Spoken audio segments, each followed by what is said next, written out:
Well, good evening, everyone. We welcome you to the Mountaineer Locker Room then and now. Greg Christ, along with Frank Fear, finally getting on the air here for our Wednesday night show. Frank, great to see you. Good to see you always. Yep, got lots of stuff as usual. Never fails each week. It's just more and more news, and as much money as we're making doing this, we ought to go to 2 or 3 nights a week, and I mean, we'd be rich then. Well, no, wait a minute. No, we'd still be at zero, wouldn't we? But plenty of news to talk about, plenty of stuff going on in the Mountaineer world. Look forward to talking to everyone about all that tonight. We'll be joined, of course, by Mickey Plumley here in just a few minutes, and we got a great guest again, Frank. We're always talking. You and I talk a lot during the week, and always talk about our guests, and it's always fascinating to when you dive into these folks and look at their backgrounds and read about them, maybe somebody you didn't know before, and you see all the fascinating things that you didn't know. And I'm just like, man, alive, how does this all remain, so obscure that you Mountaineer fans don't know all these things? And this is another fascinating story tonight that we have. It's going to be a lot of fun. Looking forward to it. Yeah, in fact, when you think about it, this is obviously Thanksgiving Eve. It's for families. And so we have a family show here because, and I didn't know this until Tom and I started talking, and he shared with me, but what a family of athletes. His wife was on the first golf team at WVU and still holds a record after all these years. She played from 74, 78. Tom, of course, played football there. His son was an offensive lineman at Duke, and daughter played college basketball at Elon down in North Carolina. And so it's just quite an amazing story. All college athletes. You don't see that very often. No, you don't. And the wife you mentioned, I think, was tennis. Unless this picture I'm looking at, that's the strangest golf club I've ever seen anybody hold with. I believe I could hit a golf ball with that thing, but it looks like a tennis racket to me. So I think she was a tennis player. Yeah. So, yeah. Did I say golf? I think you said golf, yeah. Oh, forget. I'm sorry. I'm sorry. Oh, I tell you, it's some of that good Charleston hooch, Mick, and I gotta get my sports right. Forget the golf; it's tennis. Yeah, my wife locks the cabinet up on me on Wednesday. She don't allow me to do that anymore. She said I make a fool out of myself. So, yeah. I try to straighten up a little bit. But anyway, honest mistake. But yeah, fascinating story. And I mean, you just don't hear these stories. And before you'd introduced me to this, and I was reading some of the background, I was just blown away by it. I'm like, my gosh, how come we haven't heard of this person? And, of course, those of us that watch the Mountaineers through the years remember these names of players, but we don't know all this about their families and their careers afterwards and all that. And always fun stuff. And we'll bring Mickey in here for just a minute. Mickey, it's good to see you as always. Hey, happy Thanksgiving, guys, and to our listening audience out there. We got at least 4 plump turkeys here talking football and other sports tonight. I'm not including Tom in that, but on the broadcasting panel, at least I got at least 4 here, counting Darren. So happy Thanksgiving to everyone out there. All right, thank you, Mickey. Appreciate that, and we'll get here in just a little bit. We'll talk a little bit about the game that's coming up this weekend, and give our predictions. It's a big prediction week for us. This is going to come down to the wire. We got a tie at the top, and somebody one game behind, so this thing could end up in a 3-way tie. But I've been doing my studying this week, Mickey. I've been researching and studying, and I'm not going to listen to you. I'm going to take what I read and what I've studied, and that's how I'm going to make my prediction. And I'm not going to go $1 under you, so 1 point under you. I am going to pick the score that's going to be right. So we'll see how it all winds up. And Frank, if you want to, I always let you do this because you do it so eloquently. I'll let you introduce our our guest tonight here in just a little bit. After we finish up, we'll talk about next week's game. We'll also talk a little bit about the basketball teams and what's going on there. Also the soccer, got a lot of stuff going on there, and we've got transfer portal stuff getting ready to crank up, and hearing all kinds of rumors and things going on, and I tell you what, it never ends, does it? It just seems like this with this NIL and this transfer portal, these sports, football, basketball, and baseball, all of them are just year-round cycles. It never seems to stop. Yeah, and next week is National Signing Day for recruits, the 4th and 5th, the early signing day, and then the other signing days in February. And we'll talk about that. West Virginia is really doing very, very well on the recruitment side. Portal hasn't opened yet, but it'll open very quickly, very soon.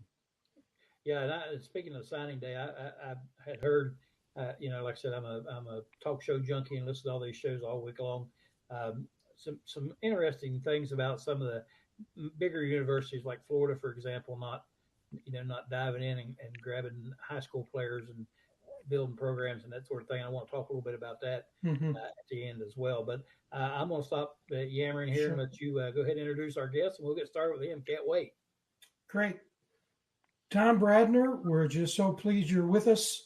And Darren's going to bring you on, and we'll have a little chat and talk about you and your career and what you've been doing since, and also your terrific family. I mean, anybody who's on Facebook, I encourage you to go to Tom's Facebook page and see the display of love and commitment. I think that's your real family. They're not actors and actresses, are they? Because I'll tell you, it's heartwarming, to say the least. So, Tom, good to see you, and thanks for being here. Thanks, Frank. Thanks for having me, and thanks for just being. It's great to be on the show. I've seen some of my previous teammates on a couple of the webcasts, and I'm just honored that you asked me to come on. So thanks a lot, Frank and Mickey. Hey. And thank you. Yeah. In fact, we were talking the other day. I spoke with a few of your former compatriots there, and they're watching tonight, and that's always exciting. And that's why we do this. I'm not sure we don't think there's any other show like this that. The reason we have the subtitle of Then and Now, that we look back and ask the question, how can we hail those that we stand on the shoulders of, and then of course talk about what's going on today, because both of those, that's the foundation of Mountaineer Nation, along with the fans. And so we're excited. And so talk a bit about yourself, your background, and then talk about your family. But you and I have talked a lot about tonight, so you take it in the direction you want to take it. I appreciate it, Frank. And first of all, I want to give a great shout out to Kevin Johnson, who put together that wonderful reunion we had a few weeks ago, the 50-year Peach Bowl reunion. That was just fantastic. Getting back to see some of the the old players and swapping stories and just laughing it up. We just had a great time. And again, big shout out to Kevin and Bob Petrola, who was our manager, that put a lot of effort into putting that whole thing together. And it was just such an honor to be back. I hadn't been back since the 20-year reunion back in it was in 95. So it was like 30 years ago. I was back for my only game that I was back since I graduated. But basically, Frank, I'm a product of Pittsburgh, and it was back in the time of Bobby Bowden and Chuck Clausing and Frank Signetti that they started mining a lot of players out of Western Pennsylvania, and had a great team of a lot of people there: Dave Van Hallinger, Andy Peters, Gary Lombard. I just go on and on and name Ray Marshall and on from the boys from the Pittsburgh area. But that really was a nice core that we had there on that 75 team when we played and again beat the old Pitt Panthers in the backyard brawl, which believe me, it was a great day. And in fact, funny story is that day was actually the first date that I had with my wife. Was the evening of November 8th, 1975 was our first date. And 50 years later, here we are. So, yeah, we, and again, just, going back, I was recruited with Andy Peters. Andy and I played at the same high school. And honestly, you mentioned national sign or early signing date. I was actually the first person to sign a letter of intent with Virginia Tech in December 1, 1971. So I was back then, you could sign letters of intent where the school kind of guaranteed to you, but you're not necessarily signed to them until you sign the national letter of intent.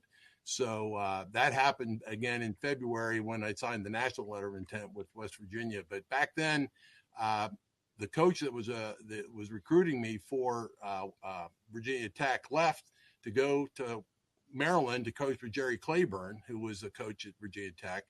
And then he started trying to get me to come down to Maryland. And I said, well, I think I want to stay closer to home. So thank goodness Frank Signetti started calling and talking to both Andy and I, and took a nice recruiting visit together after one of Andy's basketball games, and spent a great weekend in Morgantown, and signed with the Mountaineers in February of that year. So that's kind of how the recruiting effort went. But came to West Virginia because I wanted to be close to home, and my parents came to every game, which was great. And not only that, I had an opportunity for a great education, and I was probably one of the only starters that was in the School of Engineering.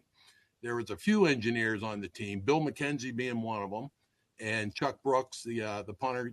He was an electrical engineer. But as far as I know, I think we were the only engineering students on the football team during that time frame. But it was a great education. It took me a little longer than 4 years to graduate because of all the labs and the hard curriculum, but took an extra semester to graduate, but finally graduated in December of 75 with my degree in industrial engineering, and got a great job working right there in Clarksburg, West Virginia at the Union Carbide plant as a quality control engineer. And so basically that kind of led me into my career, where I had two careers in my life. I spent half my career in the steel industry or steel related industry, and then the second half of my career I was in the medical business. So that's kind of how my progression went along. And through those many years working for Union Carbide, I was transferred a lot, so I got to see a lot of the country. Started in good old Clarksburg, West Virginia. I got transferred to Cleveland, Ohio, was then transferred to New Jersey, Texas, Tennessee, and where eventually I ended up changing careers and went to work for one of my customers in South Carolina. That's what took me to the Carolinas, and that's where we basically raised our family. And so it was a great opportunity to stay in one place, and eventually there I got into the medical device business, and I'm actually still doing some part-time work selling for a medical device company. Fantastic. You and I, well, actually, you shared with me, we'll stay on the West Virginia football plane for a while, about the goalpost at that Pitt game in 1975. And you sent us a photo that, let's give Darren a second or two to put it up. There it is. And let's bring Greg and then Mickey into this so that I get out of here. And you can start by telling your story, because it's the story that is part of the game that then continued. But my understanding now is it's a mystery. It's a mystery. Absolutely. Now it's a mystery. So why don't you set the stage? I set the stage. Why don't you tell the story, and then these guys can ask you questions. Of course, the top picture is the great kick that Bill McKenzie made with, 3 seconds left on the clock. And, prior to that was the, we got the ball back on the 48-yard line after a punt, and the tied score 14-14. We had basically 14 seconds to get the ball into field goal range. One play to Randy Swinson with a nice little play down the left sideline. got us into field goal position. And somewhere in the bottom of that pile, I'm laying there in the bottom of that pile up there while Bill kicks the field goal, and we made history. So, one of the greatest wins in West Virginia history. Of course, you can see in the picture in the middle, the goalpost coming down there on the bowl end. And my senior year, Coach Bowden let the seniors live off campus. So I actually lived over on Charles Avenue, which was right down the street from Mario's Fish Bowl.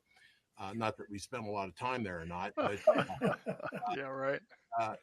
We lived right there in the house with three of my teammates, Greg Anderson, Dave Wilcher, Jim Miller, and the family across the street. Nice family across the street. They had a couple teenage boys, and the gentleman was a maintenance man at one of the factories there in Morgantown. He actually got a hold of that goalpost that you saw that came down, and he cut them up into these little 5-inch pieces, painted them, and he actually gave every one of us in the house across the street one of those goalpost samples. He sold a lot of those pieces on the market, in Morgantown, to raise money so he could take the kids to the Peach Bowl in Atlanta. So I kept that for many, many years, had it in my office, and then for the there you can see them on the bottom. So my roommates and I each got one of the goalposts. That's really just one goalpost there. That's the split screen that you see two pieces. But I actually gave that to Gary Lombard when you had the 40th reunion 10 years ago, and they said they were going to put that goalpost into the Letterman's Club. I guess they built some sort of a building on campus where they kind of archived a lot of the paraphernalia from back in the day.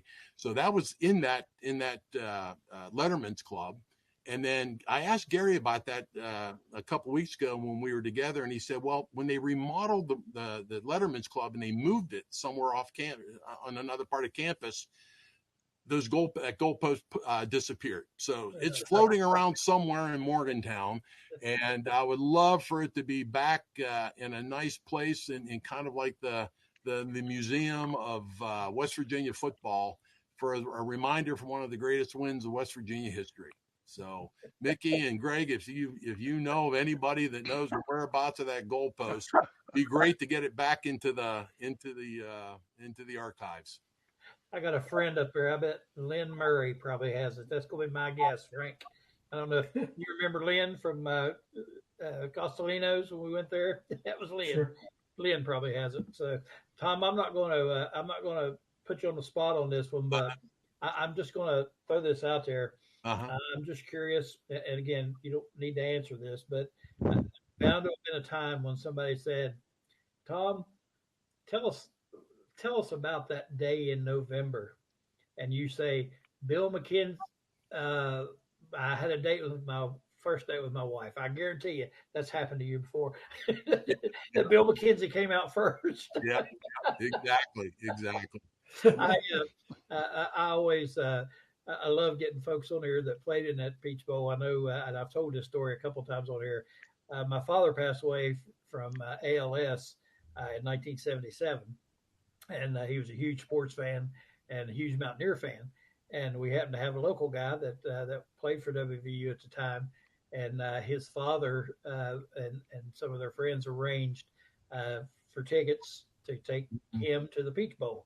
And so they were able to get him down there in a wheelchair and that sort of thing. But they got him down, and he got the opportunity to watch West Virginia play in that Peach Bowl. And it was a thrill for him.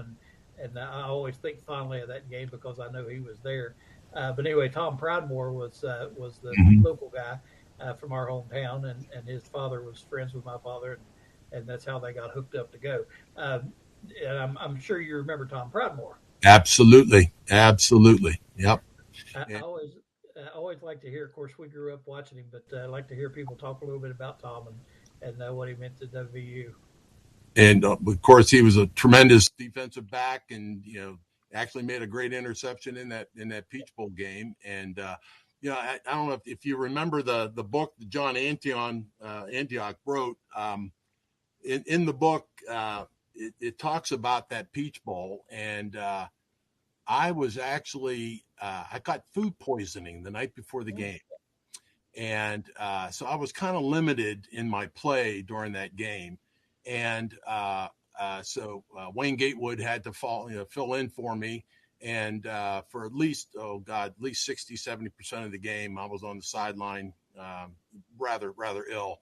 But I did start the game, and I did finish the game when Scott McDonald caught the pass that ran down the field and scored. But after that game, I actually flew back to New Jersey with my now current wife, and thought my career was over.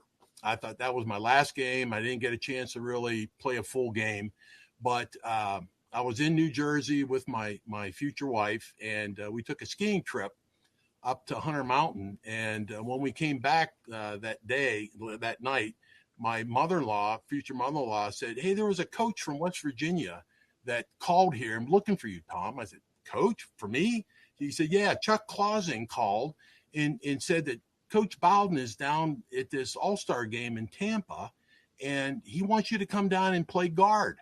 And I said, "Me?"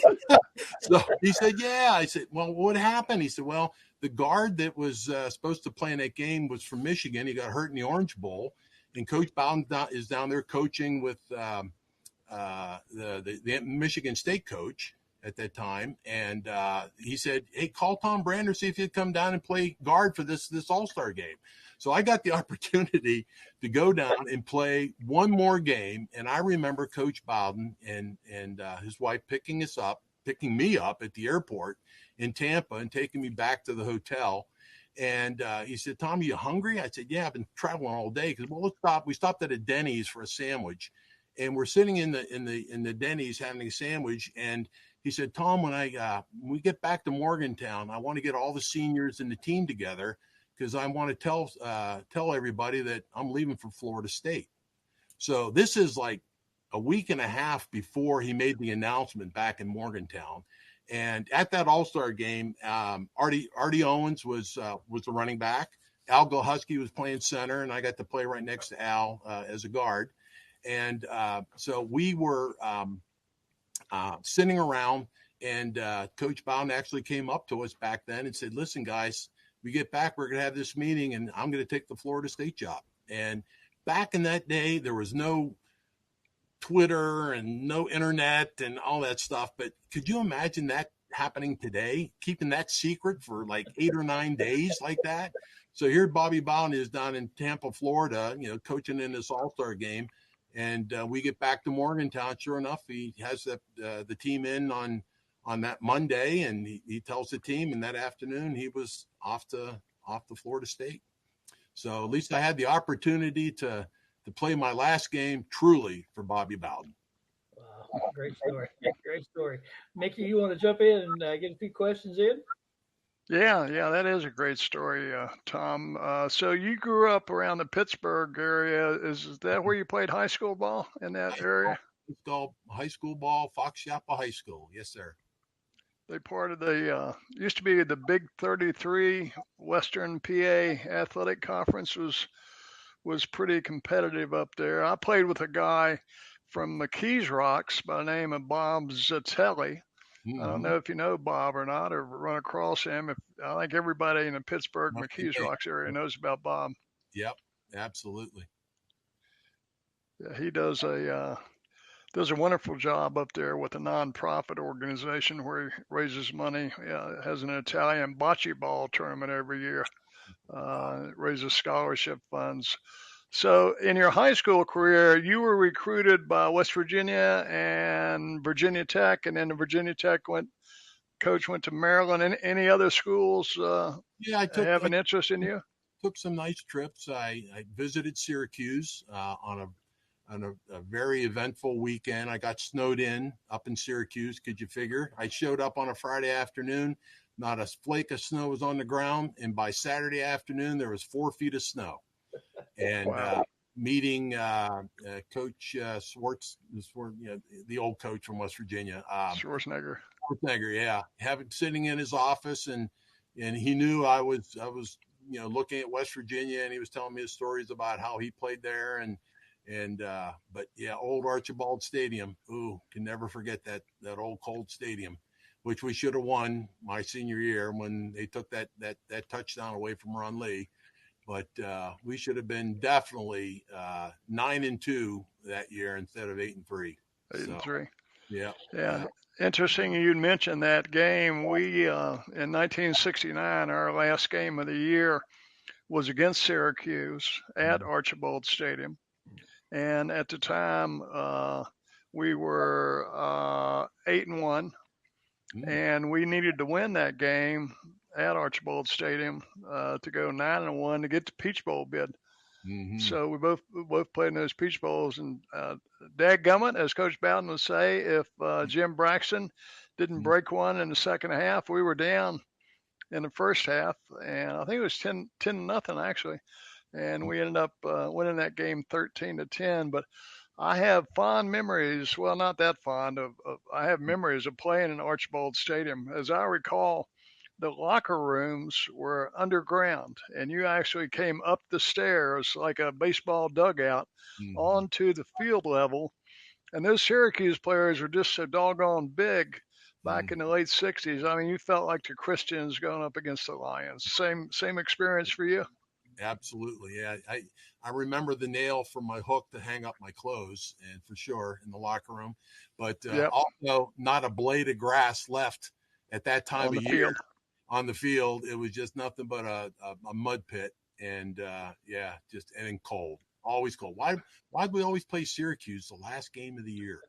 So yeah, you'd think that would be the one of the earlier ones in the warmer weather, huh? Absolutely. So the other thing we have similar here is that we both played in a Peach Bowl. Ours was at Old Grant Field. I don't know if they moved it by 75 or if it was still the old. Yeah, Old Grant Field. No, the Grant Field is where actually Georgia Tech plays. The Peach Bowl that we played in was in the old baseball field, the old baseball stadium, Cobb County Baseball Stadium. Hank Aaron. Fulton County Stadium. Yeah, that's where Tommy Pridemore and Jeff Marrow played all their games. All the Falcons played in that stadium. So. Oh, that's right. I recall that. They used stadium where they swapped it over to football, and kind of like Three Rivers in Pittsburgh and Cincinnati and stuff. Yeah, they multi-use stadiums back in those days, and thank goodness they've gone into more specialized stadiums these days. Yeah. I was interested in your story about getting food poisoning the night before the game. We was underground Atlanta still there, still pretty popular. Still was. In 75. Okay. Yeah. And so we got all the players stayed away from it. Believe me, they all stayed away from it. So. Well, I was wondering about your comments about food poisoning there. That might be a cover story, or if it's a real thing. Because my college roommate was from Atlanta. He went to Decatur High School, and he got recruited by Jim Carlin when Carlin came to West Virginia. He knew Atlanta like the back of his hand. So either before or after room check, we did our share of exploring in downtown Atlanta. And of course, the reason we went down there was to make sure we were well hydrated for the game. If you catch my drift there. Yeah. Of course, that game was played on New Year's Eve. Right. And unfortunately, I was so sick, I barely had dinner with my family. And oh my gracious. Right to the room, and then the next morning flew back to New Jersey with my future wife. So. Hey, talking about your future wife, I see Jean's right there, known as Jean Dolly back in the day. Let's get her in the shot, and the shot, yeah. There she is, and so we're looking at history there. Yep, that's right. First, we are. Now, I thought I made a mistake by golf, but I'm pretty sure I saw you with a 9-iron just a few minutes ago. That was the stroke. That was the 9-iron. You see, yeah. That's in case he said Bill McKenzie, Frank. But it's so good. You still hold a record for the highest percentage of wins in a single. It's like 90%. And you played on the first team. You were captain, co-captain. I can't remember which.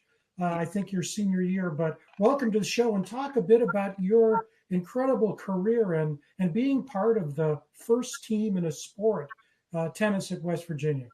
Thank you, Frank. I must tell you that those were probably 4 of the greatest years that I could have experienced. Title IX was just coming to the forefront at that point, and reflecting back on it, what I can say is those 4 years we absolutely played from the love of our heart. And that's really what it was all about. It was just so much fun. And just for the love of the game, that's what it was all about. I think, unfortunately, college sports is so different now. With both of our children, our son and our daughter playing college sports, D1, and it's so different.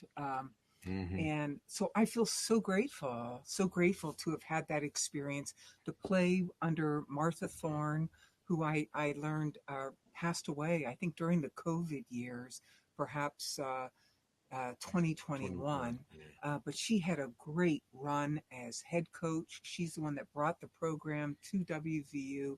She was instrumental, along with a couple other of the female coaches. Kitty Blakemore. And gymnastics coach. There was a couple others, but they were just advocates for women's sports. And there you can see the picture. That was one of our teams there. And they did it with no money.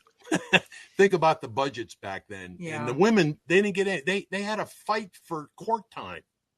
The first year, I think Leland Bird gave us $1,000, as well as the women's basketball team, and we were thrilled. I mean, we could have dinners on the road, and it was just one of the highlights of my life. I will always remember that with such. And when you think about the intersection too, Tom showed me a great photo of you with Martha in 2012.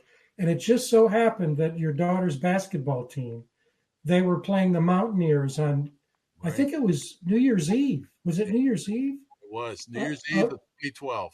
2012. And there's a great picture of you and her together and at halftime.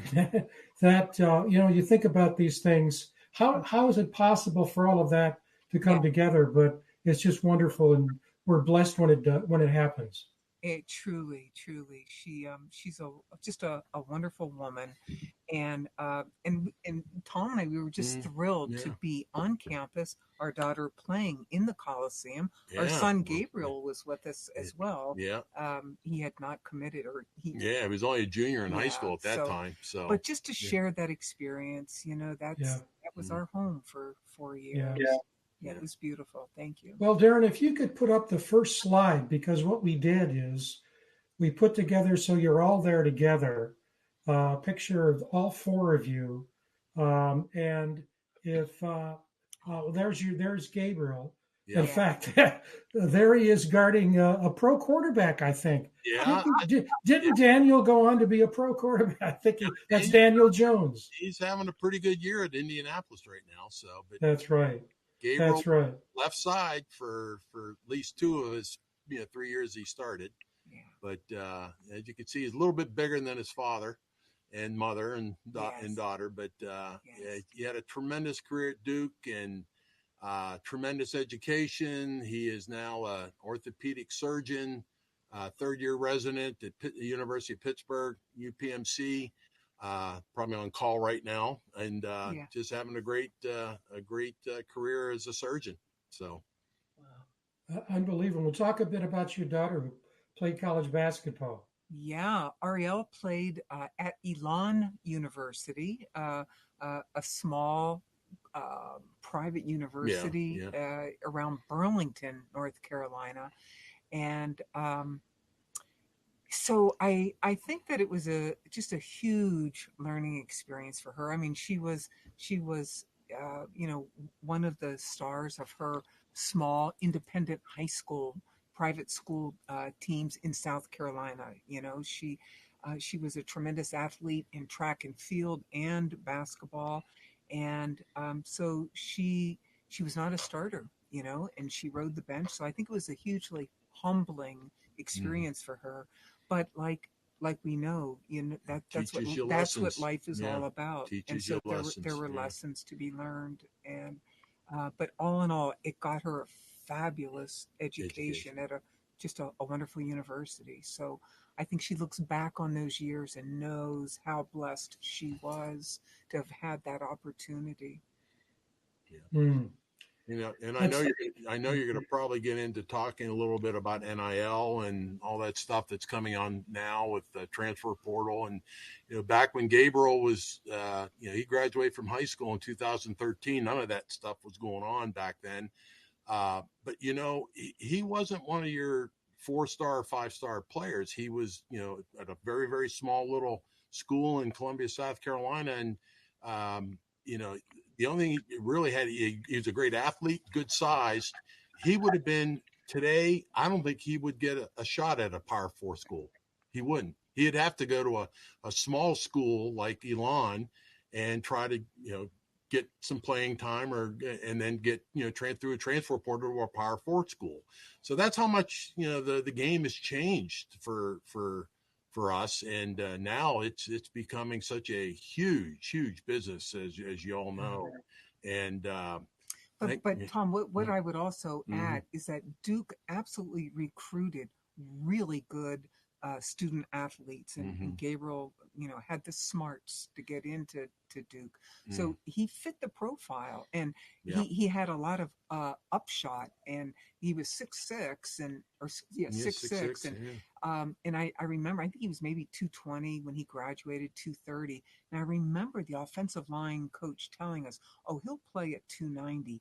And I couldn't conceive of what that would look like on Gabriel. And even that wasn't even that big, Yeah, considering today's standards. yeah. Um, but it was just an extraordinary experience for him, the best education, the networks, the people that he met. And Mm-hmm, it was a stepping stone to where he's at now. He's living his dream.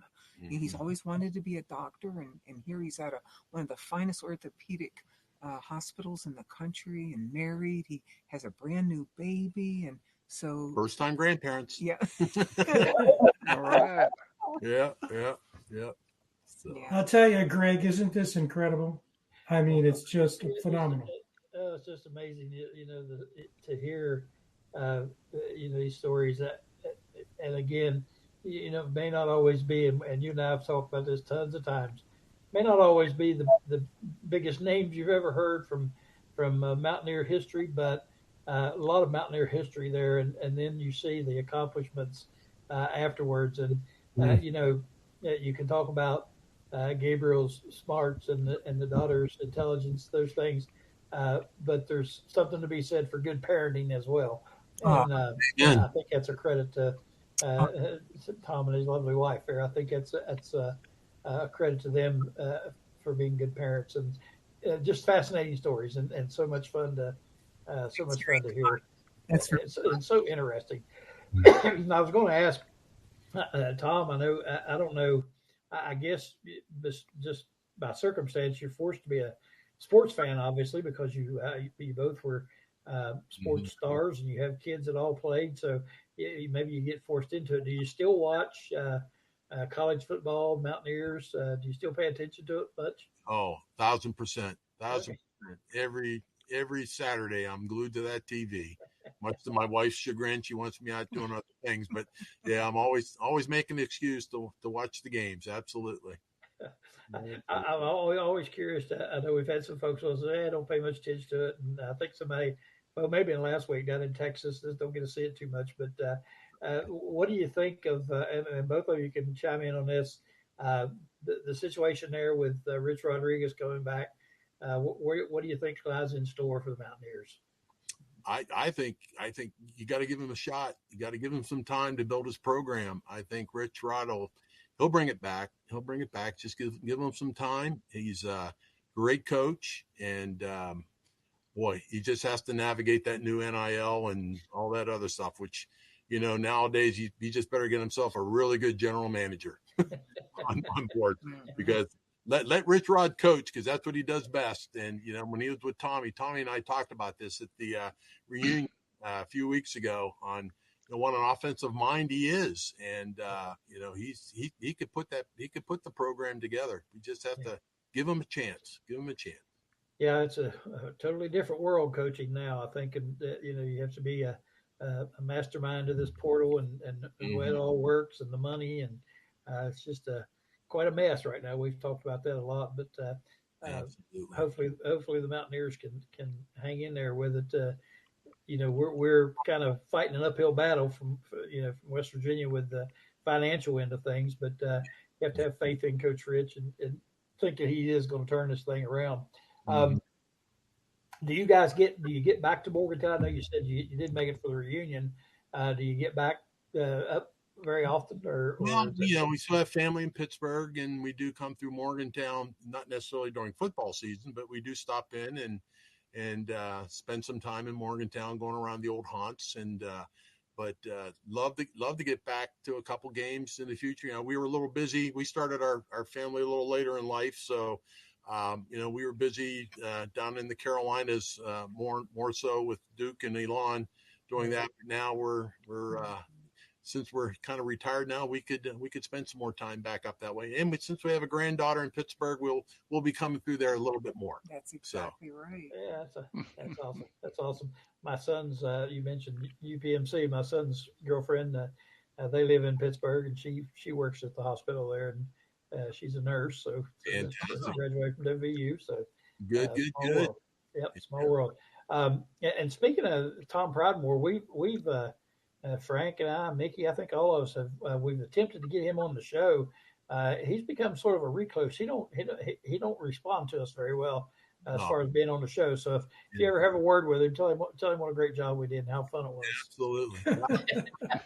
I loved Tommy at the reunion and saw him at the tailgate. So it was good to touch base with him, and again all the old players too. It was great, and even getting back to seeing some of those 69 players, Mickey, Randy Fincham, and some of those guys, so great to meet up with them. And I just, and God rest the souls of all the ones that have already passed. And, I look a picture of my position group from 1975. There were 10 offensive linemen.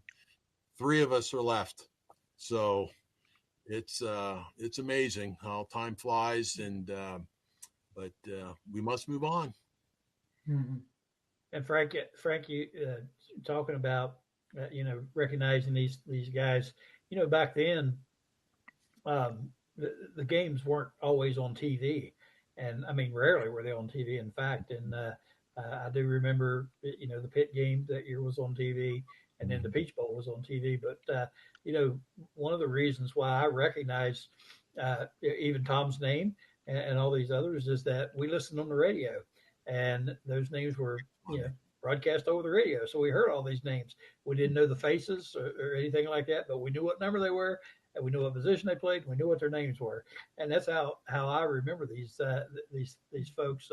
Because back then, every game wasn't on TV. You got to see one a year, maybe if you were lucky. Yeah. And that year we were lucky we got to see 2.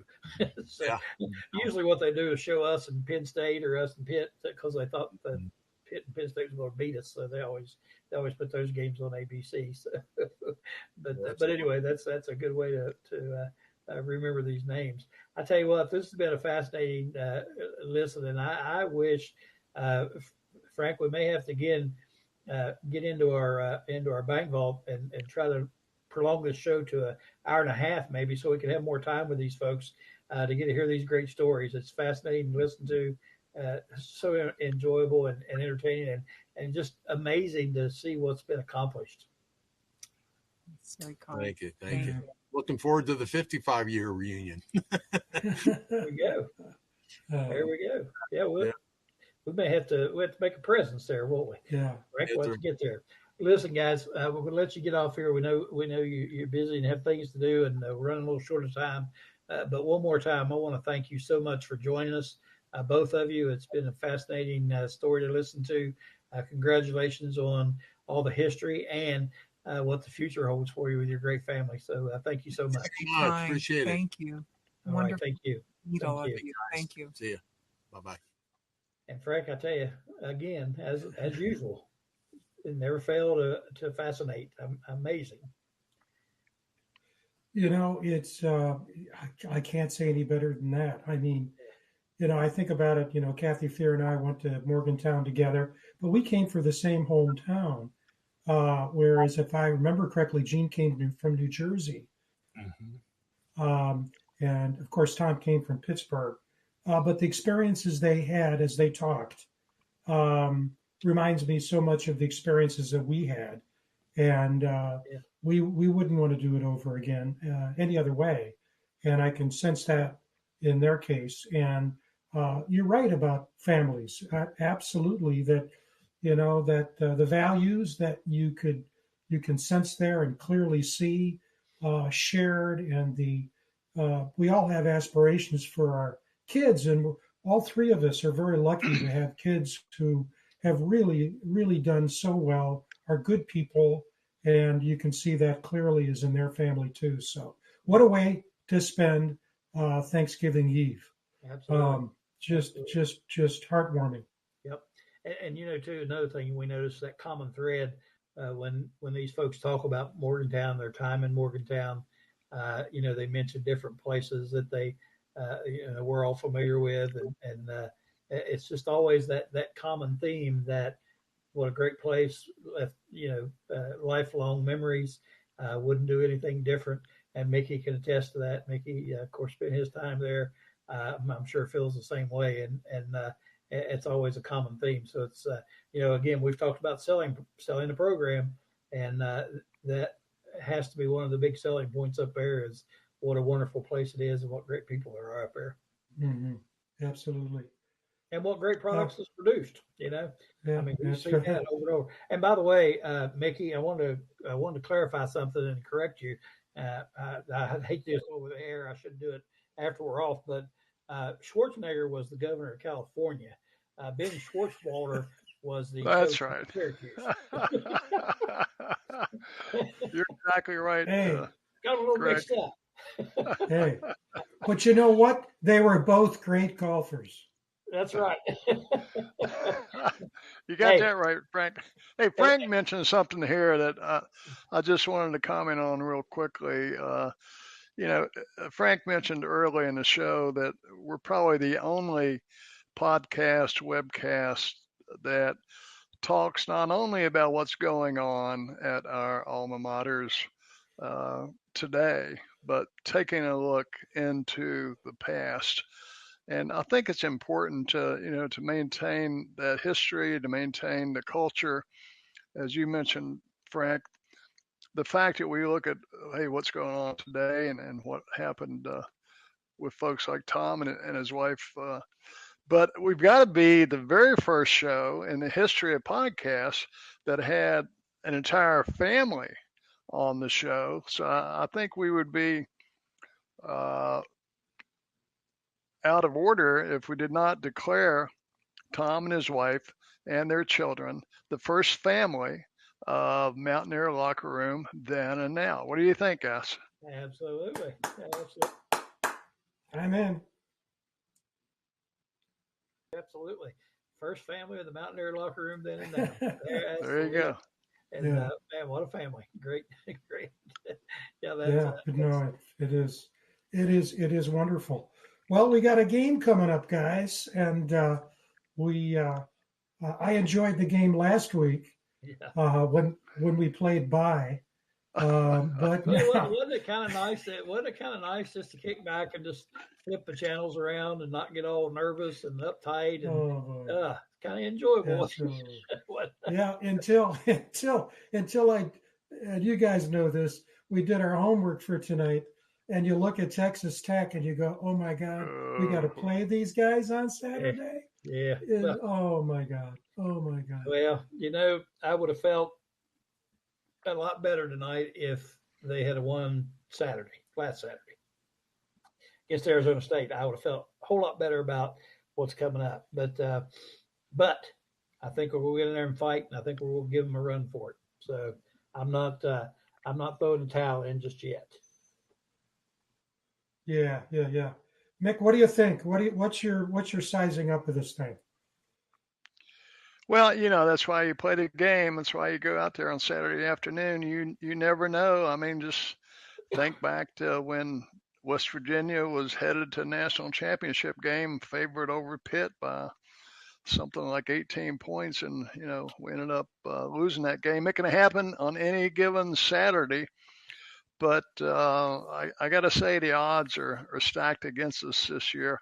Did do a little bit of research, and there's no question that Texas Tech's got just a dominant defense. And Greg, one of the things that you've mentioned before on the show is the fact that you didn't think we'd ever see a day when there were all seniors starting for a team on either offense or defense. Well, Texas Tech has 11 seniors that are starting, on their team. And what a turnaround that they've made from last year. They got a new offensive coordinator this year. They got a new defensive coordinator this year. And in spite of that, they won 10 games by more than 20 points per game. I mean, they've got the sixth nationally ranked offense in the country. They're averaging 52 points a game on offense. Their defense is ranked 14th in the country. They're only giving up 11.3 points per game. And the only team that they lost to was Arizona State. And one of the reasons that they lost to them, their star quarterback, Bahrain Morton, missed that game against Arizona State. And that's the only one that they lost by a score of 26-22. And Arizona State got quite a few breaks in that game. So, we've got that to take on this Saturday. Their defensive line is just dominant. They beat BYU, who we had some difficulty with, by 22 points. They beat Utah by 24. And on top of all that, Dior Hubbard is out of the lineup for this last game. So we've basically got Sincere Byers, and we've got a converted linebacker playing the other tailback position. So we got our work cut out for us this weekend. But, two things that we do have going for us. Number one, it's, and Tom alluded to this, when you're a senior and it's your last game, you do have a tendency to play above your head sometimes. It's the last time you're ever going to put on the old gold and blue, and you go out there and you give it absolutely everything that you got. So I'm hoping to see that kind of an effort from the Mountaineers. And of course, we have the home field advantage also, which can make a difference in any game that you compete in. So we got a couple of things in our favor. No doubt the Ducks stacked against us. But I listened to Rich Rod's presser the other day, and he said, if you're not up to this challenge, then you're not the kind of player I thought you were. So I look for the Mountaineers to come out and give it their best effort, and we'll see what happens.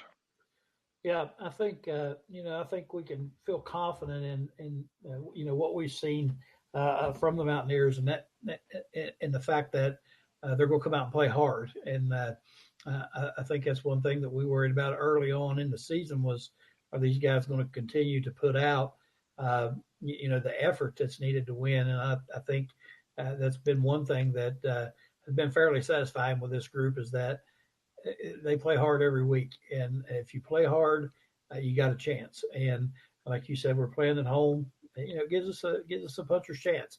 And whereas you look at where they're ranked offensively and defensively, and you look at some of the common opponents and how they've handled some of those where we didn't, and in some cases really beat some of these teams bad that beat us bad.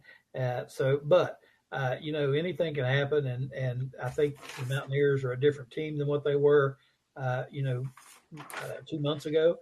I think they've improved dramatically. I think they've got some confidence coming into the game. So I think we'll get in there and battle. I think we have a puncher's chance, and I think we'll get in there and battle. I think these guys have showed some resiliency all year long, and they've been down a couple times but come back, and I don't see this weekend being any different. Like you said, last game for a lot of them there, so I think it's going to be an entertaining game. I think it'll be fun to watch. Frank, how about you? Yeah, just keying off what Mickey said, watching Rich Rod. One of the questions, I think it was John Antonic who asked it. It was. He asked, "Is this the end of this season or the beginning of the next?" And he quickly said, "No, we can't think about the future. This is the end of this season." At the same time, though, when you look at the stats, we haven't faced a team where the gap between where they are and the opposition is so great. I mean, on average, they're beating teams by 31 points, I think, 31 or 32 points on average. And when you look at their defense, which Rich Rod talked about a lot, you got, just here some numbers here. 33 sacks, 12 interceptions, 3 fumble recoveries. And you look at kicking, Stone Harrington's their kicker, 85% accuracy on field goals. He's 75% beyond 50. He's hit a 58-yard field goal. And you look at their skill positions, they're basically too deep. Yeah, Baron Morton is really good, but Willie Hammond, his backup, is also good. Cram Dickey is going to, probably break 1,000 yards against West Virginia. He's at 950 right now, but Jacoby Williams is at 700. And then they've got 5 receivers, wideouts, 4 wideouts, flankers, and then 1 tight end. And you look at them, and they got 5 touchdowns, 6 touchdowns, 4 touchdowns, and so as a consequence, you're saying they just they're like stormtroopers. They just keep on coming at you. And let's not kid ourselves. We talked about this last year. Nobody has bankrolled the athletic program in the Big 12 like Texas Tech. Nobody is even close. Yeah. Their goal is to replace the Texas and Oklahomas as the kings of the Big 12, and they're investing. Their donors are putting a lot of money behind it, and it's showing. There's absolutely no question. So, but I agree with Craig. I think that the Mountaineers have played well, starting in the Texas Christian game. That's continued. We talked about this. Break here, break there. Should have beaten Arizona State and Tempe. The bottom line is they're playing a lot better. Hubbard's out of the game, so we're losing another running back. It's we're going to have that Mountaineer spirit. Hopefully, it'll be a good crowd. But this is the tallest order of the season. This team, they want to get into the Big 12 championship game, slot in the college football playoff. So they have to win this game. I'm talking about Texas Tech. Yeah. So they're, looking for them to come into the game and la-di-da. That's not going to happen. But you go with the heart, and our heart's with West Virginia. Yep. So we need to, go ahead and get our scores in. I don't know what order we want to go in. I guess we want to give Mickey the first shot since he needs the win to tie us up. We'll give him the first shot at it. That'd probably be the fair way to do it, don't you think? Sure. And it hurts my heart to make this prediction, guys, but seeing how you guys are one game ahead of me in the standings, I got to be as realistic as possible here to tie you 2 guys for the season. So I'm gonna call it Texas Tech 38, West Virginia 17. Wow. All right, that's close to what I was going with. I hope it doesn't turn out that way. Yeah, I do too. But I think It's Thanksgiving week. I think the crowd will be sparse. It's supposed to be cold, which might play into our favor a little bit. But I think Texas Tech is they have a lot to play for. We have pride to play for, and I think we'll scrap and fight, and I think we'll play physical, and I think we'll play hard. I just don't think we have the talent to do it, and I think I'm going to have to alter my score a little bit because Mickey's pretty close to being right on what I was going to say. I was going to say 34, and I'll go 14, 34-14. Texas Tech, which I don't want. Okay. Well, this is what I did to get to where I was. The line, don't bet. I don't bet. Haven't bet for years. The last time I bet actually was in Morgantown, and I went into a sandwich shop and said I'd like to have a roast beef sub, and he looked at me, and then he reached behind the counter and gave me a parlay card. So evidently, I pushed the button of it's gambling time. Anyway,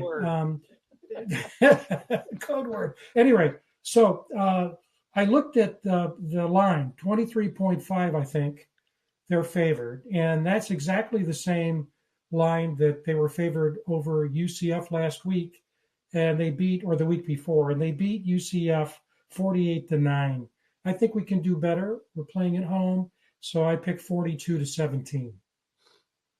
And again, I don't want to take that, but Tech 42, West Virginia 17, and I hope I'm wrong. Yep. Well, I hope we're all wrong, and hopefully we can get the win. It'd be a heck of a way to cap off the season if we could pull out an upset, and hey, why not play the spoiler if you get a chance? Let's do it. So hopefully we can hang in there and have a shot at the end and pull it out. That'd be awesome. I hope we all three miss. Basketball teams hit a little bit of a rough stretch here. Last couple of games, I thought Clemson. I thought we kind of gave that game away, and along with the help of the officials, but I'll not get into that. And then we played Xavier, and Frank, I'll tell you what, Mickey, I don't know if you watched, but my gosh, Xavier rarely missed. They set some records for 3-point baskets and that sort of thing, and we just kind of walked into a buzzsaw there. But what's your thoughts on the basketball team? I think we've got a lot to look forward to, that basketball team. I think the expectations were a bit high at the beginning. Yeah. These are players that hadn't played before together. And we've got a lot of talent. Eagle staff, for example, started to come out in the Xavier game. I mentioned to Greg, we had a chat about this. I saw Xavier earlier in the season and was not at all impressed. But I've noticed recently they've started to come in their own a bit. But 65% from three, with one guy going off in the first half and another guy going off in the second half, that was tough. And today was a real downer. We had Ohio State by 7 points in the fourth quarter, just could not hold on, and they beat us at the buzzer. The game was on Flow TV. I didn't see it. Did either of you guys see the Ohio State? No. I'm talking about women's basketball now. Women's. Yeah. I noticed when watching on ESPN game, whatever it is, where you don't see it, but they put up, there was a tremendous amount of time with 1 second left on the clock, and they didn't post the final score. And evidently Shaw was fouled in the corner, but I'd love to be able to see a replay of that to see what happened. But West Virginia lost 83, I think it was 83-81. But you know what?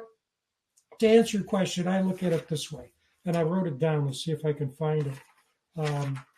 As we look forward, the women have Villanova coming up on Monday. Then they've got Georgia Tech on December 11th at home. Villanova's at home. A&M away on the 14th, and then Houston at home on the 21st. We're going to know all we need to know about the women's team after they go through those games. And the men get Ohio State again on the 13th in Cleveland, and that's going to be on ESPNU. So they've got a number of, I think, less intense games before that. So I think by the time we hit January 1, we'll know a lot better. I think we're going to see a lot more from the men's team, and I think the women's team is going to bounce back from that loss today to the Buckeyes. Yeah. One thing, and I haven't watched the women's team a lot, but I think he does a fantastic job, and I think they'll be right in the mix. As far as the men's team is concerned, which I have watched a lot, they play really good defense, and they really get after people defensively. Now I know people look say, "Yeah, that team shot 65% from a 3-point line." Well, nobody. You can let them stay out there by themselves, and they wouldn't do that very often.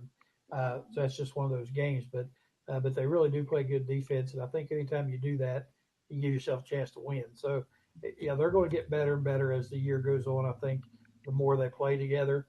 Again, this is one of those rosters thrown together, through the portal, and he's got some players, no question about that. There's some players on that team, and I think once they all figure out their roles, I've noticed a lot of situations where you got people taking shots that you really wouldn't expect to be taking those shots, and those are the type of things that you have to work out. Get the players understanding what their role is, the shot selection, who should be having certain shots and that sort of thing. That'll get all ironed out as the season rolls on, and I think they're going to be pretty good before it's over with. Again, I hadn't got to see the women play much other than that fiasco in the Greenbrier County, but I think Kellogg does a great job, and I think that they're going to be fine. The women's team is going to be good. When you see what when they come out and play with the substitutes and beat Duke, tells you something about their depth. So they had four backups playing and 5 players played the whole second half. That's pretty impressive right there. So they got some depth going on there. Yeah. So anyway, yeah. We'll keep an eye on that, and we'll be getting into basketball here before too long. But we also have a pregame show we want to announce too. Saturday, I think the game time is noon, and Frank, so that means we'll be on at 10:30 with our pregame. We'll be on for about an hour prior to. I think Mike Fox. I can't read the graphic here because I'm.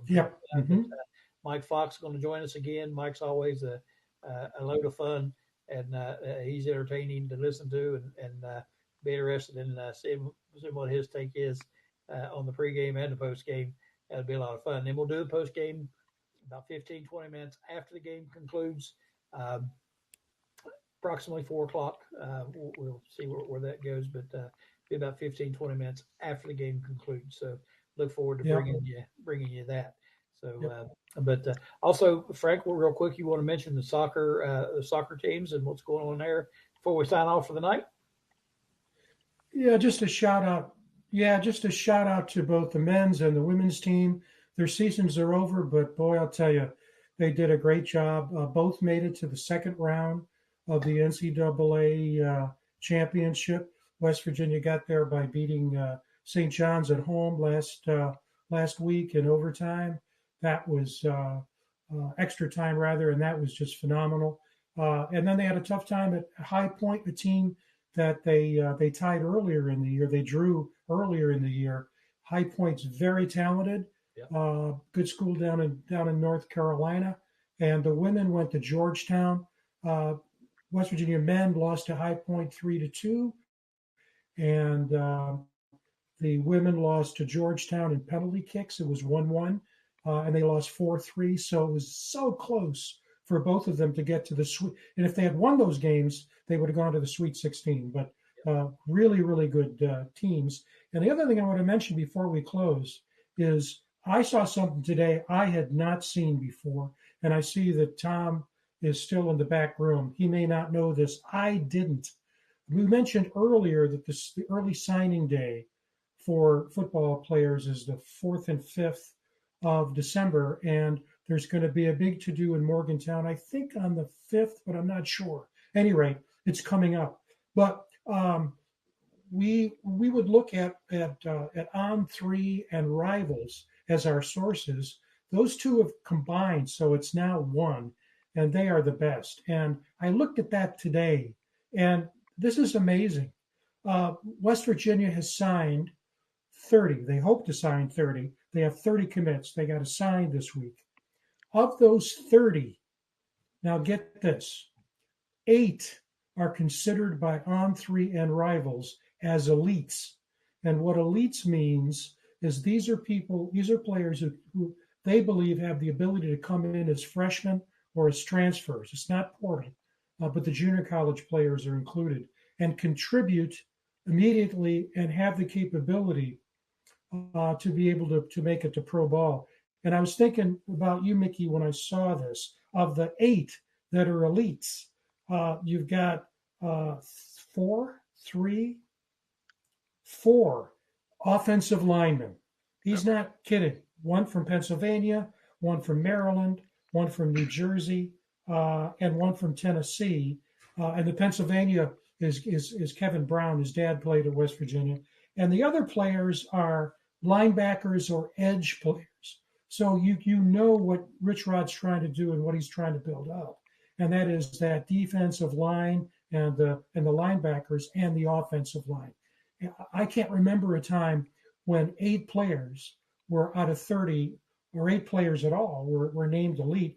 And because of that, West Virginia has rocketed up from number 9 as On3 and Rivals has had it just last week, ranked number 9 in recruits to number 4 in recruits in the Big 12, and from 48th in the country to 33rd or 32nd. And so good things are going to happen. I mean, that's a real good predictor of the future. Yeah, and that's encouraging. You know, I was talking earlier about listening to these talk shows and heard a guy on yesterday talking about Florida. And, they were talking about Lane Kiffin, of course, and attractive jobs. And Florida, they were considering it not to be a real attractive job right now. And they were asking him why. And he said the main reason is they kind of did away with recruiting high school players. He said they went the JUCO and portal route and kind of did away with the high school players and building. And he said now, it's an empty nest. And he said they just don't have players there. And I thought about that. I thought, that's right. You've got to have. You can't get them all out of the portal. And of course, he pretty much did this year. But you see what you have, and there's something to be said for building programs. I know Tom and his wife talked about Gabriel. Going to play at 290, goes in at 220. That's developing, but turning young guys into men, and getting them bigger and stronger and faster and that sort of thing.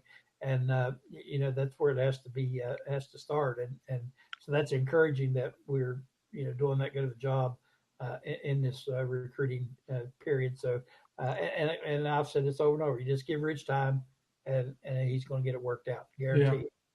Yeah. Mick, as Greg's talking there, I'm glad he brought that up, because Mick, you look at what Prime did when he went to Colorado. He just basically didn't recruit high schools, and look what happened to that team. And so Rich Rod had no chance to do anything else but do the portal this year. But to bring in this strength of class, and it may well be, I hadn't thought about it, Greg, it may well be that a lot of schools are just focusing on the portal or more on the portal. But Mick, I think it's very hopeful. Well, and to your point there, Frank, just some breaking news yesterday. Nitro High School is right in the midst of the state high school playoffs here, and I follow them pretty closely. They had a kid from Nitro, outstanding offensive lineman, that had committed to Florida State. And just yesterday, he decommitted from Florida State, and Rich Rod and staff are recruiting him heavily. So not only can we get a good high school player, but me, I want to get as many in-state high school players as we possibly can. So if this kid comes our way, that'll be a great second addition of an offensive lineman, in addition to Kevin. Yeah, boy, great news. Great news.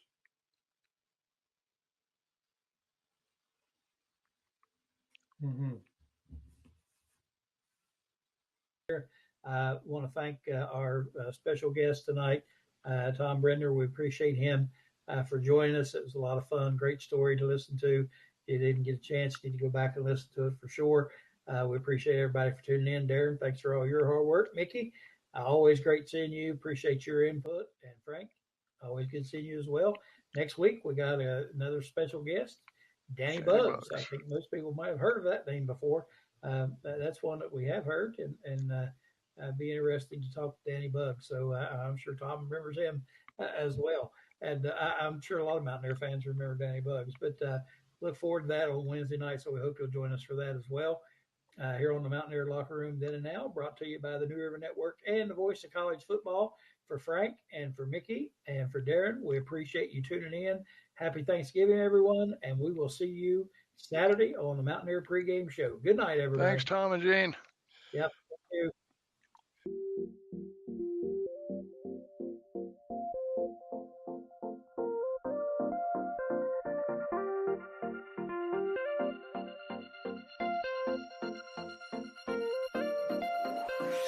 you.